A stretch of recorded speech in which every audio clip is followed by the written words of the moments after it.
We're joined today by men's cross country head coach Ray Putnam, about to begin his second season here at the helm with a meet in just a couple days at home against the University of New England.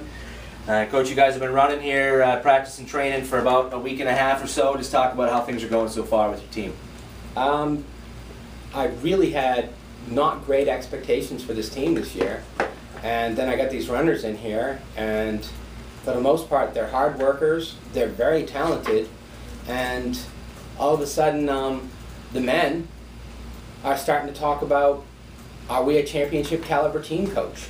My answer to them is I don't know, but I wouldn't write you guys off. You look tough, you look good, you work hard, and you're focused. So what's the change? What really brought about the change in outlook? You know, even when your guys are asking you that kind of question, that's pretty interesting. What made the big difference? It's the maturity of last year's freshmen, now sophomores. They've grown up so much. Their focus is there.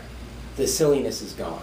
The freshmen coming in, we have four freshmen coming in, and they're coming in with a very mature attitude, very focused. We have one young man, Billy Brooks, who is coming here to be a sprinter, and he's running cross country for the first time, and we were really working on conditioning him, and I'm talking to him this summer, and he's like, I want to take cross country seriously.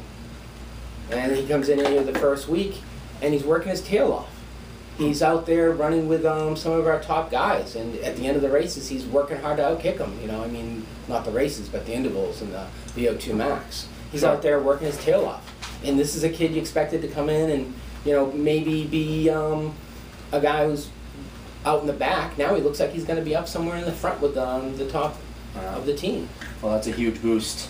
That's a huge boost for your team. And also, I know last year, you know, a 5th place finish in the GNAC Championships, kind of an up and down year a little bit. Some individual performances that stood out, but some injuries as well that kind of played a role, and some guys that had expectations that maybe didn't meet them as a result. Talk about the health of your team and kind of from that standpoint. Well, the problem with last year is our numbers were so low, and we had so many young runners getting used to running an 8K. And there's a real difference between a 5K and an 8K.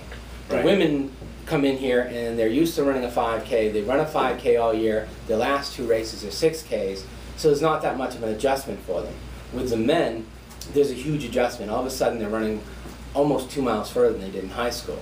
So I don't really like to run my young runners every single race because it's just such a difficulty. I mean, I remember when I was running my freshman year, I felt like I had mono the entire season. I was just exhausted from racing. And this is where injuries come from, you believe? The injuries come from, you know, just this longer race. The training is obviously going to be longer for the longer race, and because we didn't have the runners to sit people out, people got tired. This year we have 10 runners, so we can sit people out. And, you know, people say, well, why didn't you have some of these guys just run easy in the meets? And we did, but a young man, you put him on the line, you say, just take it easy today, because they don't take it easy. There's too much competitive fire, the gun goes off and they take off. Now you recently have had a shot in the arm with someone who was a freshman last year, had left, and then now he decided to come back. Talk about what that does for your team as far as a mentality. You guys thought you were doing pretty well, maybe would be higher expectations. Now this guy comes back on board. What does that do for your team? Well, the team before he came back was like, we don't think we can unseat JWU. Yeah. But we think we've got a legitimate shot at second. Yeah. And when he returned, they were like, do we have a shot now? They actually thought they might have a chance. He's the returning #1 runner. Yeah. And he's come in excellent condition. And he looks to be a very good runner. And with a new runner, Ty Hagan from Reading, Massachusetts, who was on a low mileage program in Mass and is now on a higher mileage training, has oodles of potential to become a great 8K runner. He's a natural distance runner. And with Faisal returning as well, it gives us a 1-2-3 punch that could be sub 27 for an 8K. And with some of the other younger runners seeing and getting exciting, I believe that our top 7 will be under 30 minutes this year, whereas our 5th runner last year was around 34 minutes. So there's a huge improvement there. Will we win GNAX? It's a real uphill battle for us to do that. But can we train these guys and say, this is our dark horse goal, that if everything goes together on that given day, then there is a possibility. I mean, it also depends on what other teams' recruiting classes look like. We haven't seen that, so we don't know. Right. But the young men are very confident. They work hard. There's a lot of raw talent there. It's really going to depend on how they respond to the training and how hard they work. Now, you mentioned earlier in the women's interview that some of the underclassmen were pushing the upperclassmen. Is it a similar dynamic with the men's team? There is in the back. Right now, Faisal's been running away from everybody. Okay. But he's got a renewed focus. He wants to come in, he wants to burn the season up. Mm-hmm. And you know, Faisal's extremely fast. Yeah. He has as much potential as anybody in the GNAX.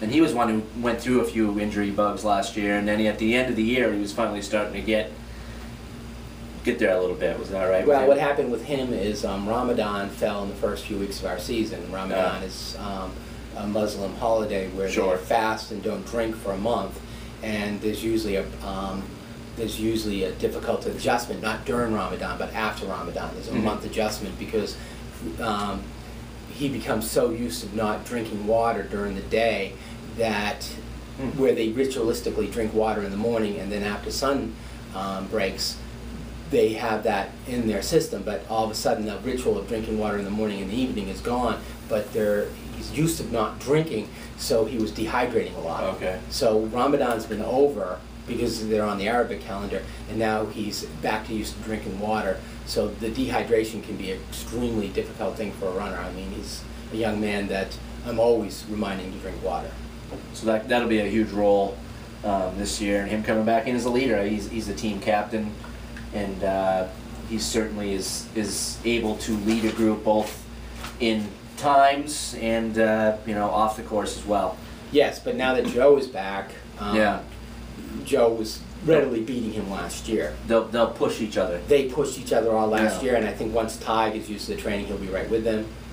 And so instead of having that 1-2 punch that we had last year, we're starting right off with a 1-2-3 punch.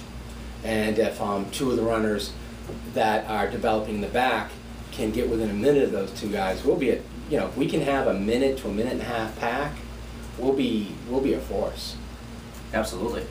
Now Saturday, just a couple days away here, your first meet of the year, a dual meet with UNE here on the St. Joe's campus. Starts early in the morning, like at 9 o'clock, 8:45, right in that window with the women starting. And so that's a dual meet. What are your expectations going into that? With, what are you looking for from maybe your young runners in that meet? Well, we're running a 6K instead of an 8K. Okay.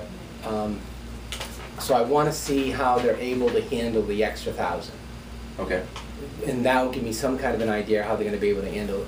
So it's a building. Yes. It's a building block.